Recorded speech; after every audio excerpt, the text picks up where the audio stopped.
Hey there guys, this is Victor with Victor Vector JKU. Back in the garage, and today we're going to be focusing on suspension upgrade for Project Vector. Let's get into it.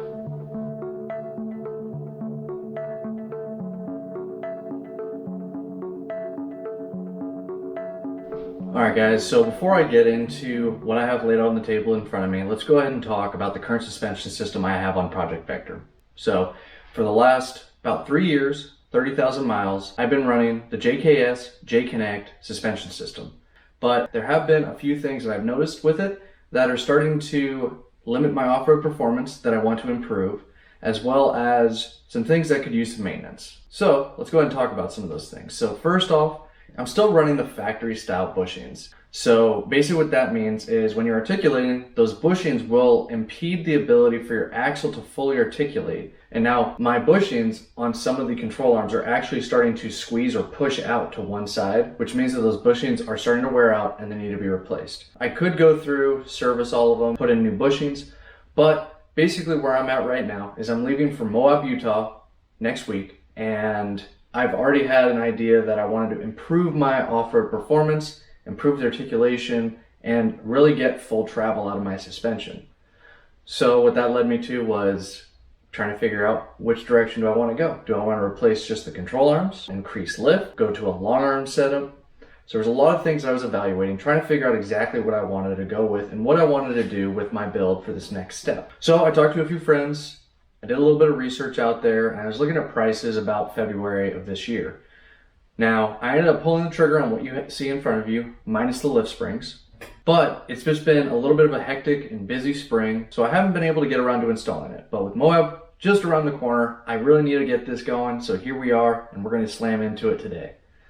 So let's talk about what I decided to go with. I have future plans to upgrade to a long arm suspension of some sort, but I don't know what that is yet, and I wanted to do a good interim that was going to be kind of low impact to the frame and the mounts for the suspension as it sits today. I didn't want to go through a whole bunch of effort of cutting off brackets, welding on new brackets to go and change it later down the road. So what I wanted to do with is I wanted to stick with a standard control arm setup, but I wanted to do a couple of improvements. So I wanted to go with flexible joints, both at the axle and chassis side, as well I was considering going up in lift size a little bit.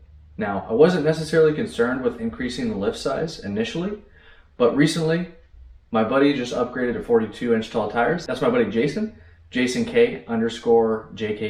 With his recent upgrade to 42s, he hit me up and asked, hey, you interested in these 40s? And I said, heck yeah, I want them. So with that, I knew I should probably upgrade my springs a little bit. So I'm going from a 3.5 to a 4.5 inch lift, and I'm switching over to Rock Krawler springs. And then for control arms, I went through Core 4x4, and I actually went with their Tier 4 control arms, including front and rear track bars. They had a discount going, and they also have very reasonable prices for their complete system if you buy it all together. And it comes with Johnny joints at both upper and lower mounts on the control arms, including the track bars. So this will remove all the binding that I currently have in my suspension system. It's going to improve my off-road performance. Now, it may incur a little bit more noise and harshness for on-road travel since I'm not going to have that soft rubber bushing on both the upper and lower mounts on the control arms. But really where I'm getting to now with Project Vector is it's becoming a lot more of an off-road dedicated rig, and more or less the driving I'm doing with it is to and from the trail, not necessarily just daily driving it anymore. So my reason for initially going with the J-Connect system, being a daily driver, is a little bit null and void now, and now I really want to make sure that I'm really performing off-road. Now if you're interested in more details on my JKS long-term review, I did that a couple of months back. I'll go ahead and throw a link up in the screen, as well as I'll have that down in the video description down below. So what's cool about Core 4x4, they're a local US company and they manufacture all their own components. They're located out of Utah, and they offer a 4-tier system. To start off with, their Tier 1 is basically going to be an adjustable control arm with a 1 5/8 OD, 3/16 inch wall tube, and they're going to be running polyurethane bushings on both the upper and lower mounts of the control arms.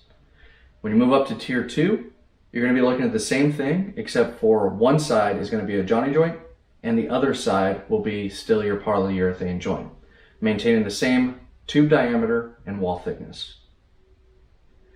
Then when you get into tier 3, you're going to be looking at a 1.5 inch OD with a 5/16 wall, a Johnny joint on one end and the polyurethane on the other. And then for the tier 4, what I went with is going to be a 1.5 inch OD, 5/16 wall DOM tube, and Johnny joints on both ends. So when you move up to tier 4, you're going to have the best articulation that you possibly can. You're going to have the strongest tubes that they offer, and you're going to be looking at a very solid suspension system. So basically what my suspension comes with is new lowers, front and rear, new uppers, front and rear, all adjustable, including a new front track bar and a rear track bar, adjustable. When I purchased this, all the control arms and track bar package came in at about $1,880. And then additionally, later on, I bought the Rock Krawler springs, which came in around $400. Core 4x4, I bought through their website.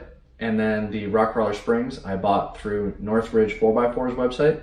I live just on the other side of the Puget Sound of the Silverdale location here in Washington.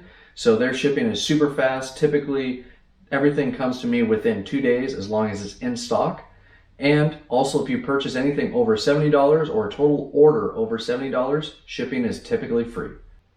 So I gotta say, I'm quite excited about throwing these all on my Jeep. And also with the 40s, I do need to adjust my wheelbase. I need to stretch the front axle a little bit forward and the rear axle a little bit rearward, just to make sure that my tires are centered up in the wheel wells. This is gonna give me that adjustability so that I can do that. So I'm gonna go ahead and start taking the control arms off and installing the new control arms. Before I do that though, I did already go through and I adjusted all the lengths. And what I did was I looked up on Rock Krawler's website, I looked at their lift kits, and they give specs based on the height of springs that you're running. Since I'm running Rock Krawler springs, I'm using those as baselines to start with versus using the initial set lengths that my JKS suspension system is at. Because since I'm going to be increasing from a 3.5 to a 4.5 inch lift, I will need to adjust my caster, as well as needing to push my front axle forward and my rear axle rearward. So those lengths won't be applicable, and I need to make sure that I'm adjusting those as necessary. As I take off the control arms from the Jeep, I'm also going to be verifying what my measurements of the new control arms versus the old ones are, see what the differences are, and make sure that it looks like it's going to be lining up exactly where I want those axles to be placed. Alright, so we got the new Core 4x4 suspension components installed along with the Rock Krawler springs. Let's go ahead and talk a little bit about the JKS components that I pulled off and look at what kind of the status of them are. So I gotta say, I'm really impressed and happy with the resilience of the lower control arms. They're a 2-inch diameter tube, and I believe that they come as a quarter wall. So they're very heavy duty and they've held up to a lot of abuse. One thing that I had mentioned earlier in this video is that I noticed that some of the bushings were starting to push out of the control arms, and that was causing some issues. So that was one thing that I was looking at as the reason for wanting to replace the lower control arms versus just doing the service to them. Because yes, I could just replace the bushings with a new factory style bushing, but it's additional time and cost that I don't really feel like investing into these. Now, all I gotta do is I gotta go through and probably just clean them up a little bit, hit them with some fresh paint, and if I decide to, I'll either replace the bushings or I'll just sell them as is, just the way that they are. As for the coil springs are still in very good shape. They're nice and worn in. The one thing though is some of the coating is starting to wear off and there is rust on some of the coil springs in a couple of different locations. Now, one additional item that came in after I had already started doing the install is the Johnny joints for the axle housing on the upper mounts to replace the factory style bushings. So I was working with Core 4x4 and I also reached out to RockJock to get a little bit of research on what the sizes and need is to have these guys set up in the axle housing. Because currently there is a kit out there that comes with one joint for the driver's side or the pumpkin side of the housing, and then the other side they ask you to cut off the factory upper mount and then weld in a new bracket, which already includes the Johnny joint. However, I'm running a Dynatrac Pro Rock 44 front axle and I didn't want to do that. So I worked with both RockJock and also Core 4x4 to have the specific joint modification needed to be able to make this work with the Dynatrac Pro Rock 44 housing. I'm going to cover the install of these guys and some of the process of how I determined what I needed to do for this in a separate video, since I'm not going to be installing these today and I probably won't install them before my trip. So now let's go ahead and cover kind of the installation process that I went through for installing the new control arm, springs, and track bars. So basically what I did was I started off on the front axle, and what I did was I started by removing just one control arm at a time. I realized that this actually kind of creates a binding scenario and doesn't work out too easily. So through my process, I end up determining that if I take off both lower control arms, it makes it way easier, and then you can actually hook up a ratchet strap to the lower C and either pull it forward or rearward to adjust the axle position and the rotation of the axle to be able to install the control arms a little bit easier. So what I ended up doing was I was pushing the axle forward, therefore what I hooked up was to the lower C of the knuckle, connected up to the front D-ring mount, and I tightened it in until the point that that control arm was able to slide into location. I then mimicked the same process for the upper control arms. I unbolted both of them, replaced the new upper ones, and then as necessary, if I needed to rotate the axle forward or rearward, then I would hook up the ratchet strap to the upper C and either to the bumper or back to the chassis. I repeated this then on the rear axle. I didn't hook up to the C though, I just used either the shock mount or the upper control arm bracket to help adjust the axle in the direction it needed to go. And then when it came to installing the track bars, you can use a ratchet strap to pull the axle to the driver or passenger side. Now prior to final installing the track bar, I also removed the lower shock mounts as well as disconnected the sway bar, which allows for the axle to go to full droop, and in that way it's easier to take out the old springs and replace the new springs. Once I finished up, I bolted that all together, final installed my track bars, and was good to go. Now earlier in this video, I covered how I went and pre-adjusted the lengths of my Core 4x4 control arms to match what the Rock Krawler specs stated. For the rear, I went with exactly what they recommended, but for the front, I went through and I did some different adjustments. So I actually extended them a little bit further because the control arm lengths were pretty common to what the current length of the JKS lowers. And so with everything tightened down, I haven't gone through and torqued anything yet because I know that I need to go back and make some adjustments. One, axle position centered underneath the vehicle with the track bar, control arm length to make sure that I have the correct wheelbase and wheel centering in the wheel wells, as well as caster or the rotation of the axle about its axis. These are all key measurements and dimensions that need to be within certain specs, otherwise you'll have interference issues or poor handling on road. But I'm going to be covering that in a second video to this one. Now one thing I'm going to highlight in this video is one component that was a heavy interference that I needed to replace, and in that case was the front track bar. So the Core 4x4 track bar does not work with the Synergy sector shaft brace. So basically what I was able to see is when I was articulating the passenger side, or this side of my left hand, up, I was interfering with the nut. And you can see the paint imperfection that created from that.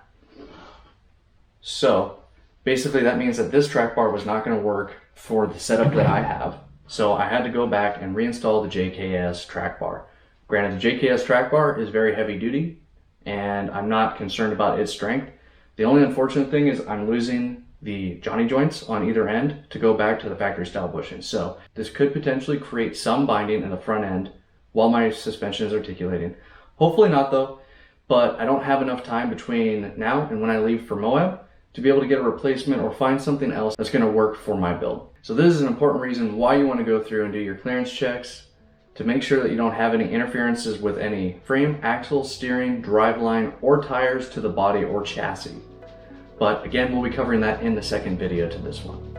So with that guys, it's going to wrap up today's video. I hope that I gave you some good information, you find value in what I explained and the upgrades that I'm going through. If you did, please hit the like button, drop any comments or questions down below. Share this video with any of your friends looking to do suspension upgrades or looking to do their first suspension to get some considerations of what they may want to look into. And if you haven't already, please consider subscribing to my channel. That helps my channel grow. Alright guys, with that, we are Victor Vector JKU. We're taking on this build and the trails of both direction and magnitude. Have a good one. We'll catch you next time.